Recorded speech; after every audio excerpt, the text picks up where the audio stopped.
Hello and welcome to Running the Table, the podcast where we run through everything on the table in the world of sports. And we're back once again with Boom Buster Believable, where we're continuing to work our way through the Big Ten, breaking down the men's basketball teams and their outlook for the rest of the season.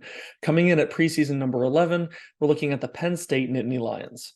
So Penn State currently sits at 17-12 and 8-10 in the Big Ten, which is good for tied for 10th with Wisconsin and Nebraska. Penn State didn't have a ton of expectations coming into the season. You've got a recently appointed head coach, Micah Shrewsbury, who has done some pretty good things with this program, but they're going to continue to look to improve as time goes on under his leadership. But looking at some of the key players, we start out with Jalen Pickett, who has been nothing short of incredible this year. Realistically, like potential borderline first team All-American. Like that's just how incredible his stat line is. Posting 18.8 points, 7.3 rebounds, and 6.9 assists per game while shooting 39% from three.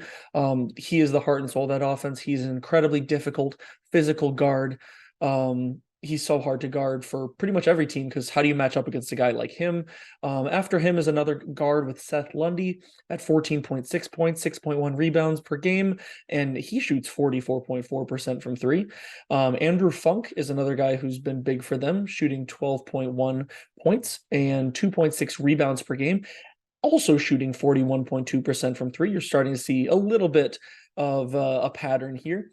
And then rounding out their top four scorers is Cameron Winter at 8 points, 2.6 rebounds, and 1.9 assists per game, also shooting 37.1% from the three-point line. So as you can see with those shooting numbers and some of those guys with their points, they do have a pretty good offense, which brings us into the KenPom rankings. Their adjusted offensive efficiency sits at 14th, so they have a great offense, especially when it comes to when you've got guys around the floor that can shoot like that. That's going to happen.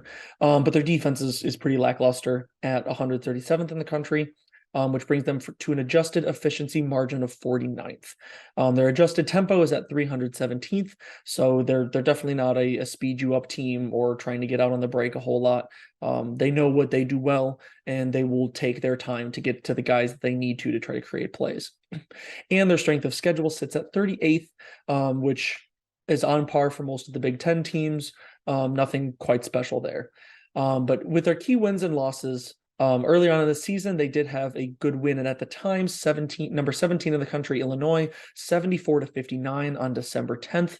And they followed that up to start out the year with a win at home against Indiana, 85-66 on January 11th. But more recently, they've come under a couple of losses and a pretty rough stretch there. One of them being at home against Wisconsin, 79-74 in overtime on February 8th. And then most recently, they had a tough loss at home against Rutgers, 59-56 on February 26th, where they had multiple chances right before the end to try to knock down a three to tie the game to send it to overtime, and they just could not get it done. But the Nittany Lions are a team that will absolutely light you up from three if you give them a chance. As we talked about, their top four scorers all shoot 37% or better from three. And as a team, they shoot 39% from deep. They're not really looking to take you in the post unless Jalen Pickett has a matchup that he likes, which against a lot of teams who don't have a physical guard that you can put on them, he will back you down and he will dominate you. That's really what makes him that potential All-American. I mean, he's really unguardable in most cases, and his physicality combined with his leadership and shot, not only shot creating, but shot making ability. As we talked about, he himself shoots 39% from three, despite taking you down to the post. You have to respect both parts of his game. But with a team like this, led by a guard like Pickett, Penn State can shock anyone in the country if they get hot.